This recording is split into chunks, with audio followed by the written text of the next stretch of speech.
What are you laughing about?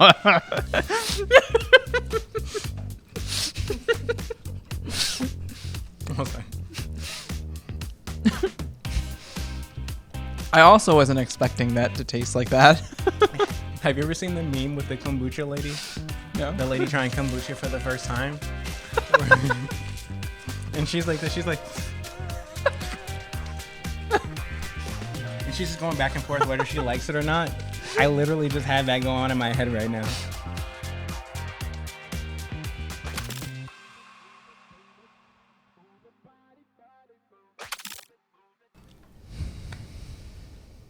Hi. Hey. Thanks for tuning in to episode 16 of the Sultan of Slow Drip. I'm your host, the Sultan of Slow Drip, joined again by Victor Chan. Hi, guys. I missed you. Yeah, I got a message from someone who said, "Hey, we miss Victor," as a comment on one of the past episodes. Oh, okay. Yeah, because we haven't had you for what, like 2 episodes. 2 episodes in a row. How about that Sean Lewis, though? Yeah, he really brought the energy. I think he like drank some of my coffee before he showed up, actually. Cause He came in. He was like, "You got some coffee?" I know, right? He's just chasing coffee with coffee, and a lot of great feedback on the last episode. Okay. With mezcal. Yeah. A few people want to join the mezcal club. Got enough for the club? Yeah. I think we're pretty much there now. So I'll let you guys know how that goes. Okay. I'm definitely in it. But as you guys can see today, we have something pretty cool here, an assortment of cheeses. All these fancy baller cheeses here that I picked up from the local Whole Foods. And I'm by no means like a cheese expert. I would say I know more about wine than I do about cheese, and I barely know anything about wine. Okay. But I know that I love cheese, so that's a really great start. And You love it, but for the longest time, you couldn't have it.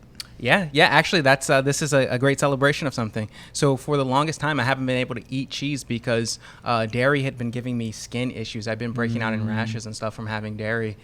And one day I just kind of rolled the dice a few weeks ago and had some cheese. Straight up cheese. Just straight up cheese. Okay. And I noticed that nothing happened. I just got like one little pimple.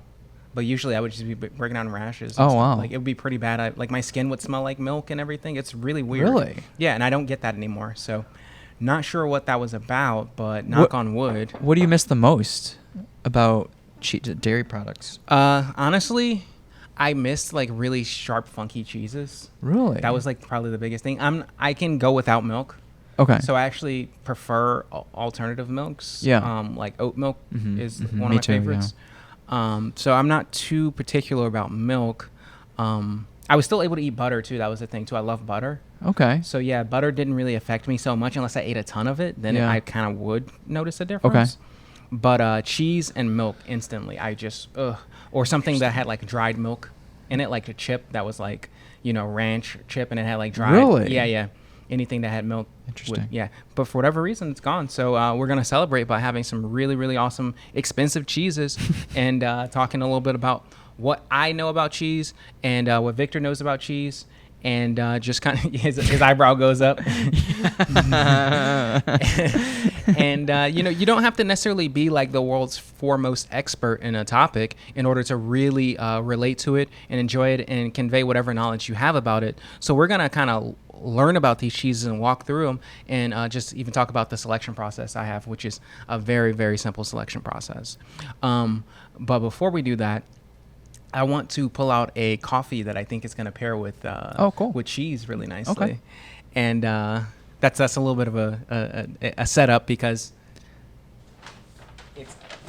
it's actually not just straight coffee. What is this? Frankenstein.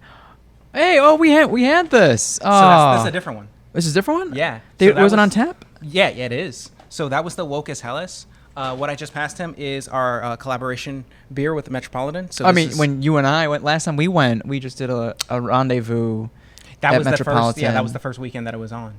Yeah. Nice. It was on draft, yeah. This is really good. Yeah. Oh my goodness. So yeah, they just started canning Dr. Frankenstein. I like the label, guys. Yeah. Awesome. Yeah, and this is their crankshaft mixed with a Colombian coffee from Metropolitan that I brewed up for them a couple weeks ago. Epic collab. And yeah, it's tasting really awesome. Actually, this third one here is for Justine, so Oh. take that home. Yep. Oh, okay. Thank you. And so we're gonna have this side by side because I think it would be a really interesting way to add some coffee to the mix. Obviously, wine and cheese or beer and cheese are like just really a match made in heaven. And trying this coffee beer, I do think that it has the qualities to stand up to maybe some of these cheeses, or maybe not. We'll see how that plays. Would you be able to grab 2 cups for me, Vic, just over in the corner? We're gonna just try this out and see how it plays. So the last time we had these beers, the Wokus Hellas, I made a huge boner, huge mistake. I didn't pour it hard enough, and that's why we didn't get that nitro effect. Oh. So at the express request of Metropolitan staff, because they saw it, they were like, no, I'm gonna pour this like much harder. So what you have to do, the way this is actually canned is they use a nitrogen doser, so it adds a drop of liquid nitrogen to the inside of the can before they seal it. And in order to get that to come out in a effervescent manner, you have to pour like very, very aggressively, like way more aggressively than you think you should be pouring beer, like this. Yeah. I've never poured beer like this before. Like super aggressive pour. Yes. Oh, see that, guys? Yeah. Look at that head. Look at that. Which is what you want. See? Now you got that whole nitro cascade going. Okay. Which I totally screwed up on last time. And I was actually thinking about it as I poured. I was like, dang, I bet I have to pour this a lot harder. So now we got the full nitro experience with this. Cheers. Cheers.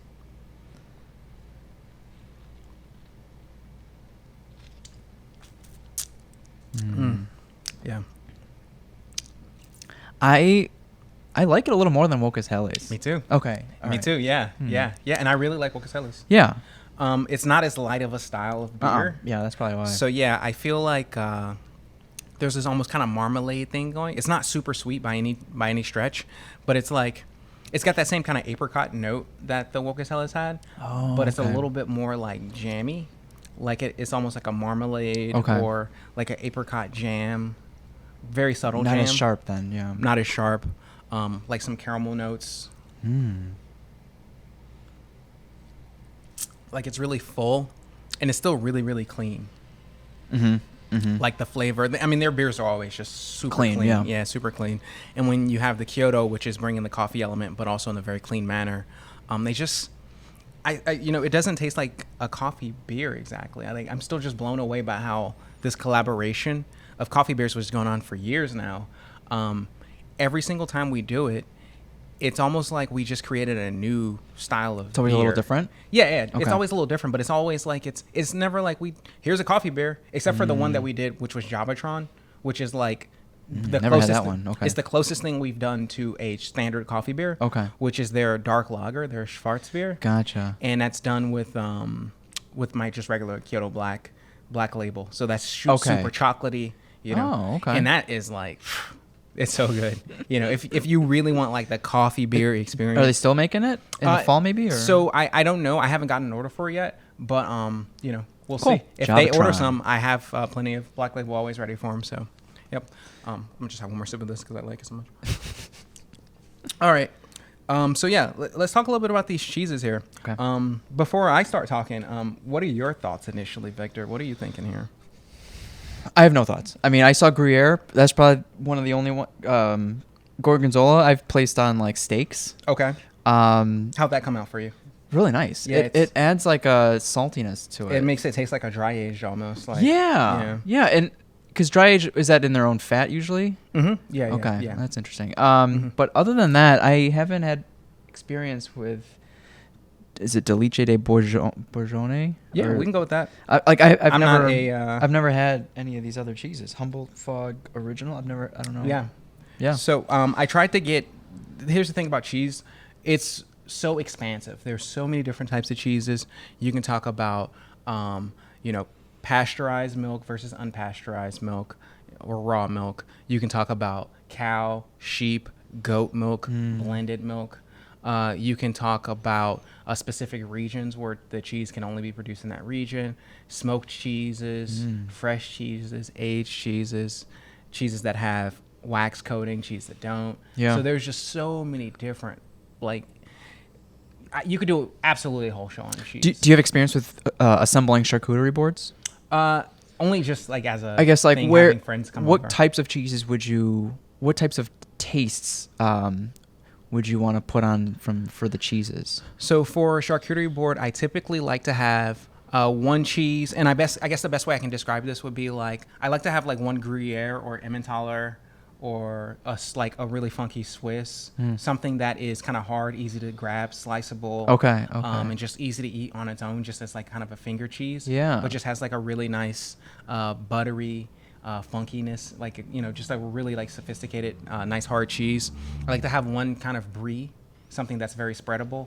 Yeah. With Okay. crackers, or even like I like to actually spread brie onto the actual meat itself. Yeah. as Oh, well. I haven't had that. That's solid. It's a nice low carb way to enjoy it too.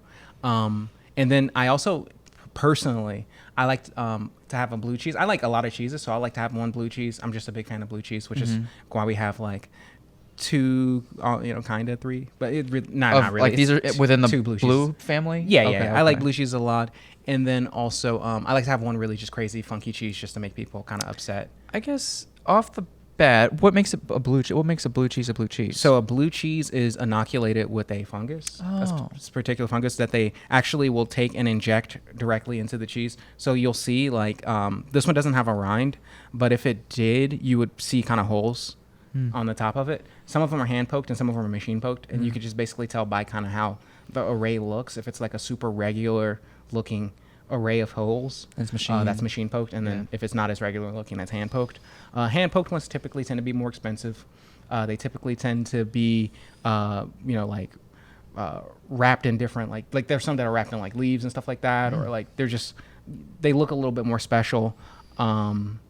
And also that hole is there too because the fungus needs air to actually grow and do its thing. Okay, cool. So yeah, it's a way of, and that's why you see through the cheese it looks like it's a line. That's them growing. Yeah, that's the fungus because they actually penetrate the cheese with the needles and amazing. inoculate it. So you see a hole, like a straight on both of them. You can see that they stabbed it from the top of the cheese. Oh, okay. And now you have that line kind of going. Whereas right this through it. one's probably maybe from the back. Yeah, that's actually Or is that a different done line? with herbs. So this, yeah. That's a layer of herbs. Yeah, it's a layer of herbs. Yeah. Oh, wow. So I'm actually going to go through the different types. Yeah. So we have a 3-month-old Manchego, which is a sheep's milk cheese. Cheese milk cheese? Sheep's milk. Sheep's sorry. milk cheese. Yeah. Wow, So it's a sheep's I milk, don't think I've ever had that. Oh, okay, cool. It's really interesting. Sheep's milk has like a really interesting smell to it. Oh. And actually, that's the way that I decided to pick these cheeses was based pretty much on smell. Okay. So when you see people going cheese shopping, Yeah. that's like the number one indicator because the way a cheese smells is very much indicative of how it's going to taste. Okay. So And you're looking for funky? I'm looking personally for funky. I'm looking for salinity. I'm looking for it to smell like umami. It's cool to eat this? Yeah, that's just wax. I'm looking for it to have like a sort of umami smell to it. Like It smells like cheese. Yeah. And do you do like small bites, like layers, or? I mean, I like to just kind of get in there. Really, like I don't play around when it comes to cheese. Did you do string cheese as a kid? Yes. Nice. Yeah, I always peeled it. What about what are the small wheels called? The cow's happy cow or like I totally forgot. with the red wheel, right? Yeah, you know no, what I'm you're talking about. Yeah. Okay. Yeah, what are those called? Maybe it'll. Those hit are fun me. too. I Yeah, like yeah, those. those are fun, definitely. Yeah, this almost has like a cheddar type smell to it. Mm-hmm. Somewhat crumbly. It crumbles in the mouth. Maybe that's just the wax.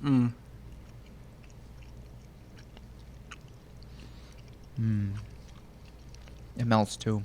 Mm-hmm. So it's got like a little bit of crumbliness, but it Yeah. also yields. What does that mean? Like instead of crumbling and just crumbling, It holds. it holds together. It kind of sticks together. Okay. So it has a softness to it. Yeah. Now, does the softness change over time? Well, as you age a cheese, it gets harder typically. Okay. This is from what I can tell, cheese that was encased in wax and then aged. So it's 3-month aged. So if you were to age this like another 3 months, 6 months, or 9 months total, what you would see is it gets darker and harder. Mm-hmm. And then typically what happens is Kind of like the edges of here. exactly it gets dried out more so, not necessarily dried out like in a bad way, but it just loses more moisture, and then the flavor kind of condenses and becomes a little more concentrated. Interesting. Yeah, you can start to get like some natto type flavors if you remember that. Oh. Yeah. Oh. But on the whole, this is like A very easy cheese to just put on the table. Yeah. On a charcuterie board. Yeah. Have people enjoy it. And it's called Manchego? Manchego. Manchego, okay. Yep. Cool. Sheep's milk. So that's a nice little variance because I think typically what people are used to are cow's milk cheeses. Okay. So I would say in terms of like how people feel in terms of familiarity, I would say it's cow's milk, sheep's milk, and then goat milk. Okay. And then buffalo milk, it's like, different altogether. So.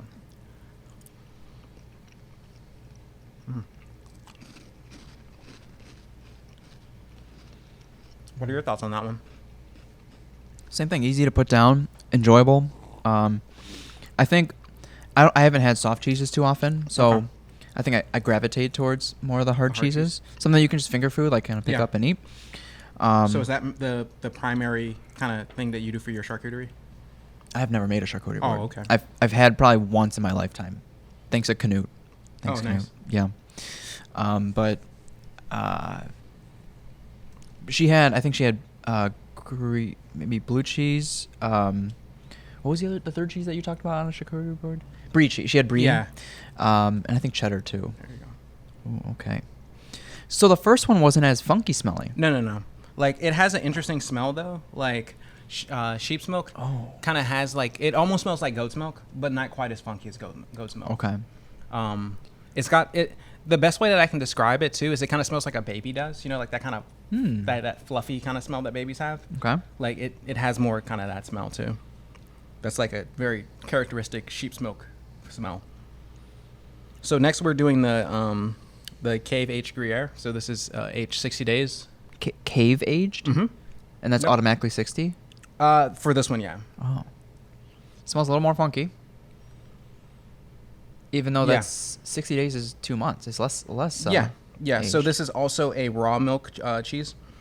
So that could Adds to the potentially play into the funkiness. funk. When you have a raw milk, there are going to be more bacterial cultures just present. It's a little less predictable with raw milk, but much more expressive, much more funky. And this is a cow's milk. More bite. But then it does melt, but it still yields. Yeah, it yields. It's like very silky, and it starts to get a little dry and salty, but still like very creamy. And then there's like when you break it further down, there's like a pungent taste to it, Yeah. which it's not off-putting at all, but I like it. This is also really, for me, this is a nice melting cheese too. It actually melts really well. So if you, and in what scenario would you want to, like, besides making nachos, like, what would you want to melt cheese for? If you wanted to make your fondue have a little bit more something going on in there, Okay. you can throw a little bit of this in there just to make Oh, the fondue interesting. pop off a little bit more. You can also do raclette with it. Mac and cheese? You do mac and cheese Why with did it. I think of that? Yeah. You can do flat out grilled cheese. I've made grilled cheese with Gruyere. Yeah. Have you seen the chef movie No. Oh wait, the movie with Jon Favreau? Yeah, they did like yeah. 3 or 4 cheeses in there. Yeah. Gruyere was one of them. This is like a Cheddar great Gruyere. cheese to jazz up any mac and cheese, like just a little bit. You don't need this to be the predominant cheese. And what's it called again? Gruyere. Oh. Yeah. Okay. Yeah, this is just a great cheese, and you can tell a lot of times if a cheese is a good melting cheese by like its pliability, like in the sense where you've gone and bought like a brick of cheddar. Yeah. If it looks like cheddar, it's gonna melt pretty good. Whereas this one right here, As far as like the like how the hue of it, or because you can't like really bend it at the store, right? But like you can't bend it at the store, but you kind of know it when you see it. Like you look at it and you're like, oh, that looks like a bendable cheese. Okay. Like you're like, that cheese doesn't look like it's super dry. Like when you see Parmesan, for example, there's no way you're going to bend Parmesan. It's like a rock. It's going to just break when you see a whole Parmesan. Right. Same thing with Manchego. It's very dry looking, and it's got those little, one way to tell, for example, you see those little white flecks there? Yeah. So that's like concentrated proteins. Like the proteins kind of coagulate to each other and stick during the drying process, whereas this one doesn't get as dry. So it does have those little ones here and there because it is an aged cheese, but it's nowhere near as like pervasive as this. So if you were to, let's say, fast forward this cheese and say it's a 180 day, or whatever age cheese, you would see more of these little white specks, and that's kind of an indication of age. So.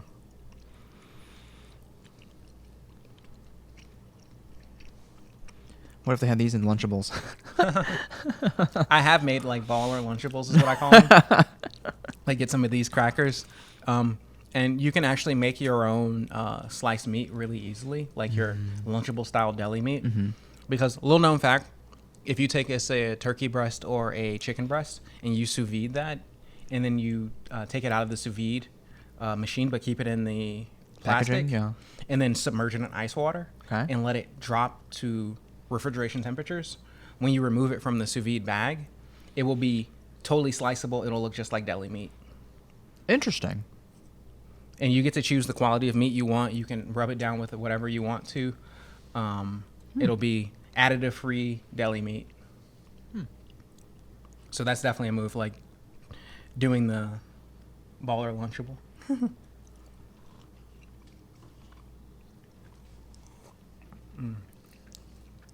I also feel like this is pretty good. Yeah. It's not like they're exactly complementary, but they just kind of finish each other off pretty nicely. It's a cleanliness. Yeah.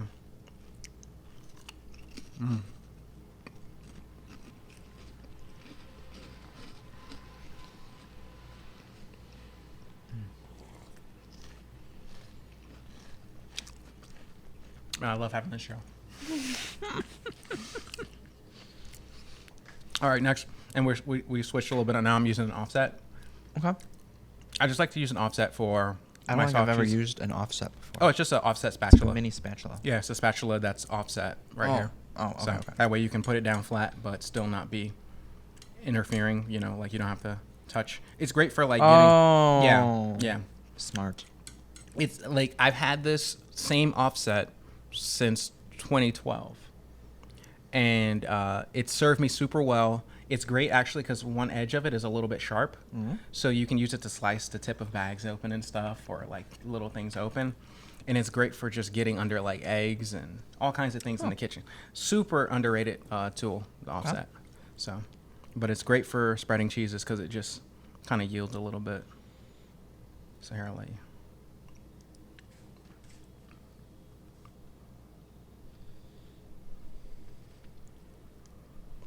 So this next cheese is just a triple cream brie.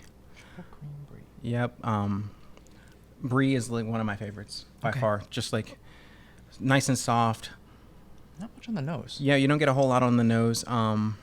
This one is pasteurized milk this time too, which is gonna make it less funky, generally speaking. But one thing that you just get about brie is it's almost like having butter, but it's cheese. Okay. It's like melted butter cheese is what it tastes like to me. It's like salty and super creamy and just really like melts very easily on the mouth. So.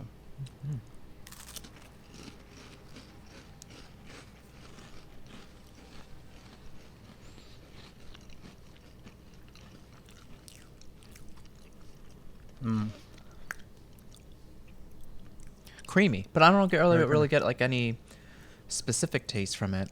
Nope, just like. I mean, you do get kind of like a milk or butter-like taste from it. Okay. But yeah, this is just honestly, it's just like eating butter. That's nice. Yeah, it's just like eating butter. Like that's how I feel about brie. Which who doesn't like to, eat something that just tastes like butter? It definitely adds something to it. It's just, I'm not saying it's nothing, but like, it's very silky. It's creamy. It's light. It does like have like a sticky. Like it stays in the mouth a little. Yeah, I mean, I think one of the big allures to brie is that it has a great mouthfeel. Yeah, it's just super easy, and it looks like it's gonna be this offensive cheese that's just kind of crazy, which it has a kind of sister cheese called Camembert, which never heard is of that. Camembert. Yeah, Camembert is like brie, but just like super duper funky. I mean, I remember having a Camembert that. Me and my dad, we were in a hotel room. We were just visiting San Francisco, and we got a bunch of different cheeses. And the Camembert on the table in the hotel room literally woke us up out of our sleep. It was that strong smelling. Oh. Yes, it has a very strong for lack of a better explanation, it smells like urine. It's a very strong urine smell. Very strong. And it tastes bad until you eat like 3 bites of it. Once you get your palate like fully kind of saturated with Kind of it. like durian. It's like durian, yeah. It's like you get a little bit in your mouth and then now all of a sudden you're like, all right, let's go. Really? Yeah. Interesting. It's kind of rough though. Like does your senses get used to like foul smells after staying in the same vicinity? Like I walked in, let's say, to an ER and it just smelled like feet, but like no one else in the room. All the nurses were like not bothered by it. So like after being in the room for a while, you just kind of build a tolerance to it, or? Yeah, I mean, you definitely do build a tolerance for sure. It's funny that you mentioned that because feet is literally one of my most despised smells ever. Growing up with 10 uncles, you smell a lot of really, really stinky feet. So I just had like all these flashbacks. Like, Oh no, I'm so sorry. right? But yeah, no, definitely you do get acclimated to smells. I mean, what do they say? You can't smell your own stink. Yeah. You know? Oh yeah. Yeah, Okay. so, Okay. Yeah, you absolutely get acclimated to it. Apparently, like dogs don't get acclimated to smells. Good for them. They just keep smelling. I don't know how we know, but Well, that's how they get search dogs, right? Yeah. So like, smell Yeah. this, and then they just like on it. they're just on it, and they Yeah. can, I guess they can discern the relative concentration of the smell. Wow. You know what I'm saying? Because they're just like following a trail. Yeah. So yeah, but people, fortunately, we can get used, or unfortunately, depending on how you look at it, we get used to smells. All right. So here's another aged cheese, 60 Okay. days again. Okay. This is going to be a blue cheese instead, and it's made with raw milk, raw cow's milk. Okay. And this was also cow's milk, by the way, but it's pasteurized. Oop.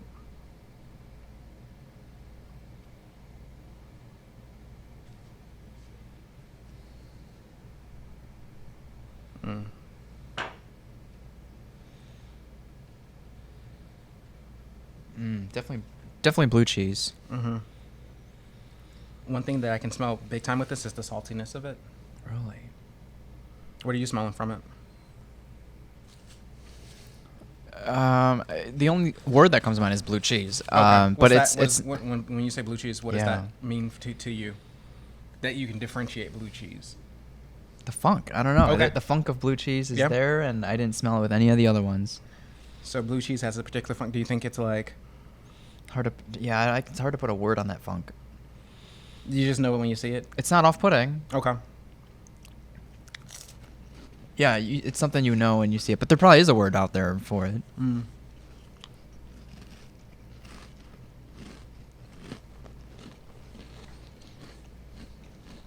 Mm. Okay. I didn't know. It makes sense now, but at the time when I had the Gorgonzola, You didn't I didn't know it realize. was a part of the blue family. Oh yeah, yeah, It makes sense though. yeah. It does. It was very similar. This is interesting. Mm. You like this? Like you said, you like the funky ones. Like I love it. Yeah. I don't think Yeah. this would be my go-to. Really?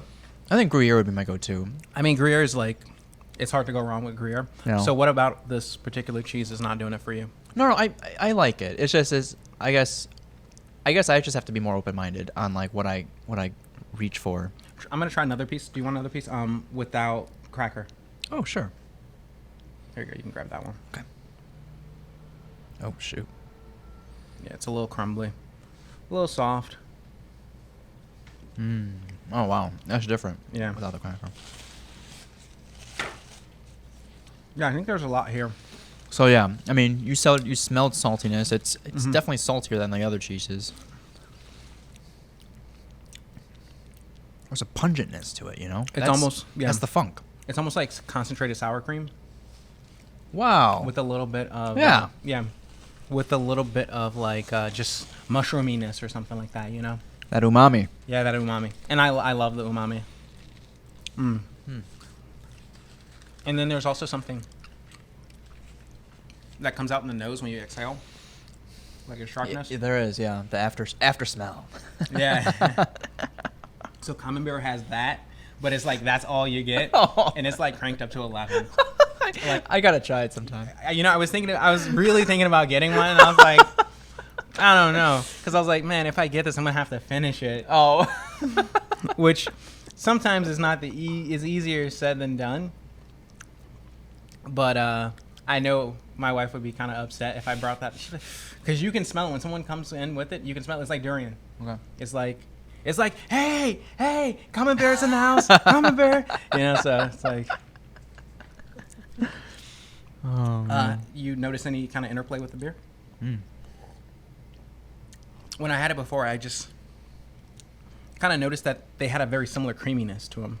Yeah. Like the wetness of this just kind of went well with the beer. It complements it. Yeah, it just complemented it. Also kind of like a yeastiness too as well. That just worked. It's also a very high acid cheese. Like, I can really taste the acidity on the side of my tongue. I could definitely see having this with like maybe a Sauvignon Blanc or something like that too. Or I could also see going more old world too. Did we talk about like cheeses and sake before? I think we did talk about cheese and sake, but that's all we did. I don't know. Yeah, we didn't really go into it. And then we just started talking about pizzas, I think. I don't know. I will put a challenge out to Dila to pick sakes that go with cheese, because she's very good at that. Yeah. Like just pairing in general. Because I can't really think of a sake that would at least go with this. I mean, we could definitely find some cheeses on here that would go well with sake. I don't think that one would though. But maybe I could be wrong. It might, it depends on how much like funk you want. But there's sake called Namagenshu, and Nama just means raw. Okay. And Genshu, I think, is like origin is the gen part. Okay. If I'm not mistaken, I have to see the kanji to just confirm that. But basically, it's almost like a unfined, unfiltered, or I'm sorry, Unrefined? yes, unfined. So it's like it has like little like Sediment. Yeah, it has like little sediment, and then also it is unpasteurized. Okay. So much more funky. Mm-hmm. Mm-hmm. So, and it's also, I think, a higher proof too, if I'm not mistaken. I know sake in general are, but I'm mean, not like sure. Compared to other sakes, I think it's a higher. Oh, is it? proof. Okay. Don't quote me on that, but I think it's a higher proof. Yeah. Something in my head's telling me it's a higher proof, but I could be wrong. I'm looking forward to that episode. Yeah. Keep it simple. It doesn't have to be elaborate. Yeah, we don't have to go What else crazy. would you pair with sake? Well, we were thinking pizza. But like something we could do here, like it could be like cheeses, but something. I mean, if you want to go kind of traditional, it'd just be like sushi or something like that, or like there's a really great sushi place not too far from here, or even get like some sashimi and do it that way as well. Okay. Yeah, I mean, Okay. if it's not broke, don't fix it. So I always find sake and sushi is like definitely the way to go. Okay. Sure. So, but we can brainstorm more and kind of Yeah. think if there's something a little more interesting to do with it too. So here's Gorgonzola, which is also another blue cheese. Much wetter looking. Yeah. Looks like it's been sitting out in this 90-degree weather. Yeah, right. Oh. Actually, I'll just leave that for you. Okay. There you go. Thank you.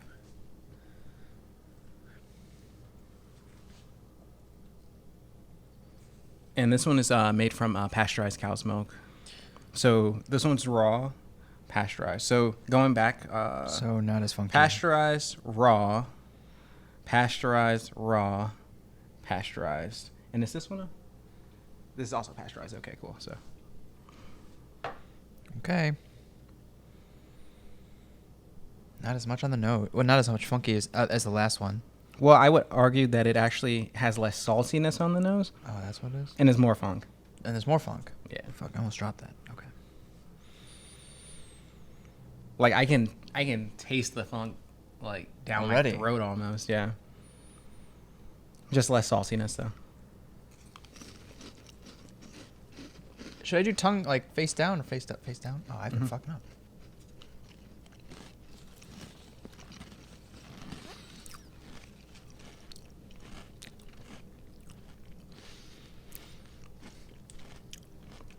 I don't like that for some reason. Do you like this? Yeah. It So- tastes like cleaner or something. Yeah, That's gross. That's Camembert. Like Camembert is like someone's cleaning the toilet. But even like to take this and just like crank it up, like This tastes like WD-40 or something. Like Yeah, it's like toilet bowl cleaner almost. But there's something just like really what is that? Like I can't put my finger on it. It's like it's like sulfurous or it almost burns. It burns like the inside of your mouth a little bit. Wow, I did not expect to taste it like that after the smell. I didn't because the smell was subtle to me. So how would you compare this to these two? Do you prefer this one to this one? Yeah, I do. Okay. What's the difference for you? So the Gorgonzola definitely has more funk. Okay. Yeah. But I think the taste is more sharp on the blue cheese. Right. Yeah. That kind of salty this lingers smell too, and then that was sharp. So yeah, I don't. So the first one was kind of cleaner, a little sharper, a little more acidic. Yeah. I'll actually get back up in there. Do you want some more of this? Yeah, I will. Okay. I'll just leave a little bit there. Sure. For you.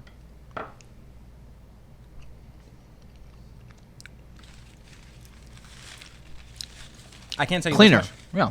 Yeah. Going back, I like this one even more now because, like, comparing this to especially. Yeah. Really clean. I wonder because when I had Really- that steak, I wonder if it was just straight up blue cheese because it didn't taste like this. Mm-hmm. Yeah. I mean, and then there's difference between Gorgonzolas as well, too. Oh. I personally like this Gorgonzola. Like, yeah, I think it's pretty awesome. It's a little too wet to have just, like, kind of off the finger. Maybe not. Yeah, it's kind of staying together. Let me try it off the hand. Mm-hmm. But yeah, it's definitely got like a real strong funkiness you can pick up on it that's not present in the other one. Much more creamy. But the spots where you hit the mold are like a little crunchy. And then that's Wow. where, and that's where the that kind of burn comes from. That Drano. Yeah. Actually, I got a little piece of foil too. That's one of the things I don't like about this one is it's wrapped in foil, Yeah. and that foil does kind of like sometimes find its way into the actual cheese. Strange. Yeah. Yeah. So not on your charcuterie board. Not on mine. What else would you put this on besides crackers? Or would you just have it alone? This one, so there's one thing that I really like doing. I like making toast. So I'll make toast with like, you can do it with regular bread. You can pick your whatever bread. I just do like wheat toast, put some butter on it, right? And then toast it. So, take a plain slice of bread, butter it, toast it, and then I'll put some Gorgonzola and jam on it. What? Yeah. It's fire. I don't know, man. It's really, really fire. Okay. I don't know. Is that a thing somewhere? I don't know where I picked that up, but Is that the question of the day? yeah. Can you tell me the origins of putting Gorgonzola on toast with jam? It's all in his head. Yeah, right. Is that something that you do? Have you ever done anything remotely similar to that? Because I mean, there are people. It's like very much a Southern thing, for example. Okay. To put cheese on apple pie. I've never heard that. Yeah. Okay. Cheddar. On apple pie. Yeah. And then melt cheddar. What's in the apple pie? Is it actually an apple pie? Yeah, just apple pie. Yeah, just a slice It's of not a apple pot pie? No, a slice of apple pie, like you beard and belly apple pie, like apple pie. Okay. Yep. And then also too, when I was a kid, one thing that we would do is the honey buns. Yeah. So one From of like the things Hostess or one of those companies. Exactly. Okay. We would put cheese on that and toast it. Yeah. Oh. Yeah, like just, and toast it. I'm sure. yeah, to melt the cheese. Right. And it would be just like American slice on. Yeah. Okay. Yeah, you throw it in the oven. I remember it like yesterday. Oh. Yep. Oh. That was one of the little things that we would do. And I don't know if that's a Southern thing or if that's a hood thing. Ah! But, I kind of come from both, so who knows. But Okay. but yeah. Okay. Good to I know. haven't had that in ages, but I feel like maybe I should try and see what I I think. now. was rewatching Parts Unknown, and like the second episode was Koreatown in season 1, and like David Cho takes him to Sizzler. Oh. And he made his like meatball taco. Oh my goodness. With like guac and Oh my god. Yeah, it was great. And that'd be like their night out. Yeah, you know? right. Jeez. You ready for this last one? Yeah. This is goat's milk this time. So this is the only goat's milk. Oh, okay. So yeah, so far we've actually bookended it because this is sheep's milk here, goat's milk here, and then the rest of these are cow's milk. I think generally that's Cool. about how you might see. Is this more on the expensive side or the same price? No, Similar I mean size? it's probably the most expensive one on the table. Okay. Yeah, because this is what It's a little smaller. 27 a pound. This Oh, one yeah, is yeah. 16, 20, 16, One of them was 20. 24, and 14. So yeah, it's the most expensive on the. Oh, okay. I mean, goats don't make a whole lot of milk too, Mm. so that's something to consider as well. Okay. So there's an additional cost to raising that animal to produce its milk, on top of whatever else might be going on with the cheese. You just have to have more goats to yield the same amount of milk. Mm. So, all right. Actually, let me use this. And it's got a very interesting texture because in the middle it's actually firmer than the edges. The edges are a little more soft. Okay. There you go.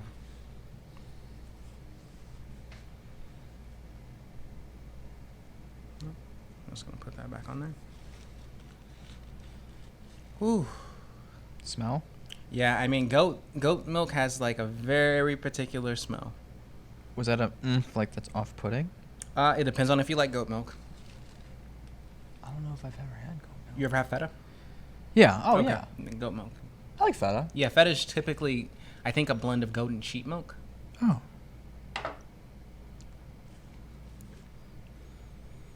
Oh. Yeah. Yeah. You don't mind it? No, I don't mind I know it. some people hate goat milk. Really? Yeah, just the smell of it.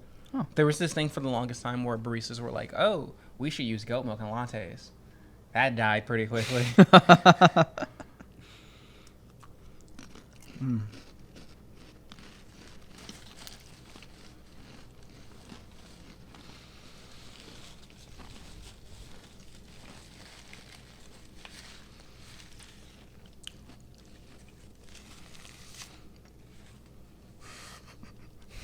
What are you laughing about?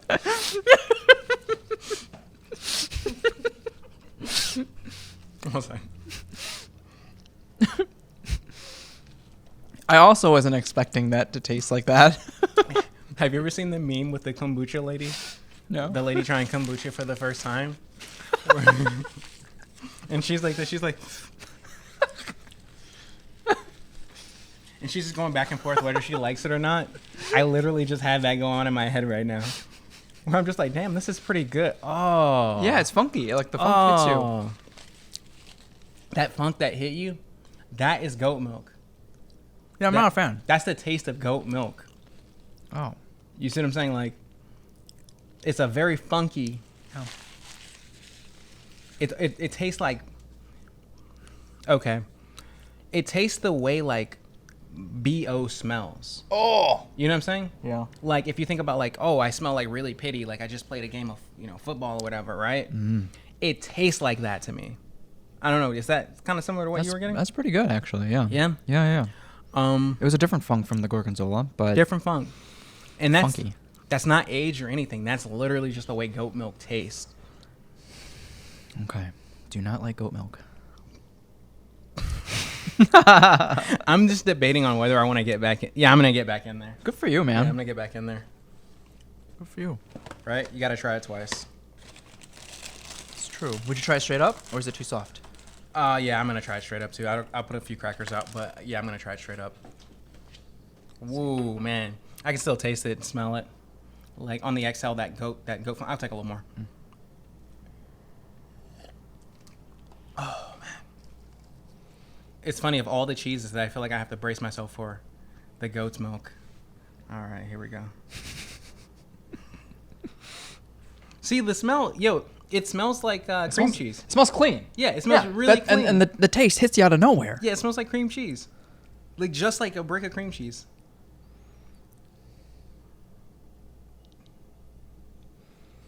Cheers. You gotta try it twice, right, guys? Okay, we're good. Okay, so Okay. it's creamy like cream cheese. Yeah, we're good. Creamy, nice. But then, Yo, that's pretty good. That's pretty good. It's not as bad as it was the first time. yeah, what happened? See, that's why you have to try everything twice. Wait a minute. Yo, it's not a myth. Like, you have to try everything twice. Like, that's why I keep telling you. Yeah, that was good. That was pretty good. That was pretty good. Holy smokes. It was pleasant. It wasn't off-putting like the first time. I'm not going to go out of my way Yeah. to try that if I have, like, all these cheeses. But definitely try things twice, guys. Try them twice. That was man, I was not even expecting that to taste like that. That's another thing. Have no expectations. That's true. I still am not crazy about the aftertaste. It's still lingering. It's still lingering. It's super powerful, super potent. Because of that creaminess, probably, right?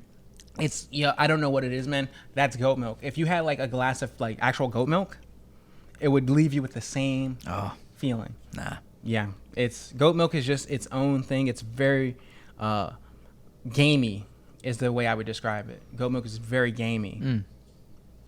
So for that reason, unless it's feta, because like I said, feta typically is blended with sheep's milk. Mm-hmm. I like feta. Yeah, and if you know, feta has like a lot of salinity as well. It tastes almost like olives in a way. Yeah. You know, unless it's a feta, and even a feta that doesn't really have a place on a charcuterie board, in my opinion. I typically personally don't serve people goat cheeses. Mm-hmm. They're just too polarizing. Okay. Yeah, if I'm gonna agree. put anything on the table, I'll put like a camembert just because you might have that off chance. If I'm talking about like something that I'm intentionally trying to screw with people and just like really challenge them, I might put a camembert on there just to to find that other person who's like, oh snap, like, you know, maybe an actual French person will show up and then they'll be like, oh my god, how did you know? Like, yeah. So, but yeah, goat cheese is so hard to find people who really like them. And I think it's just because of that gaminess. So actually, this will be the question of the day. What's your opinion on goat cheeses, goat milk in general versus other milk cheeses? Do you like goat milk cheeses, and do you have a recommendation if you do? So I think that would be pretty interesting because it's definitely something I'm willing to pursue a little bit more.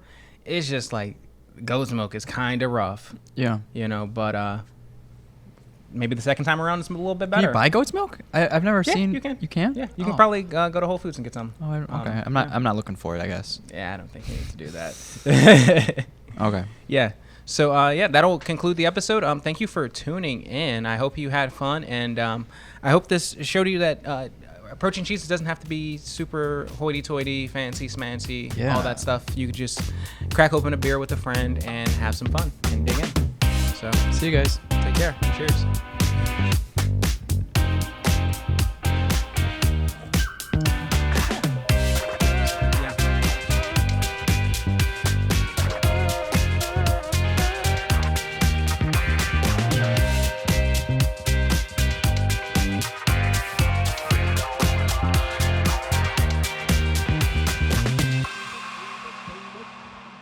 Body, moving,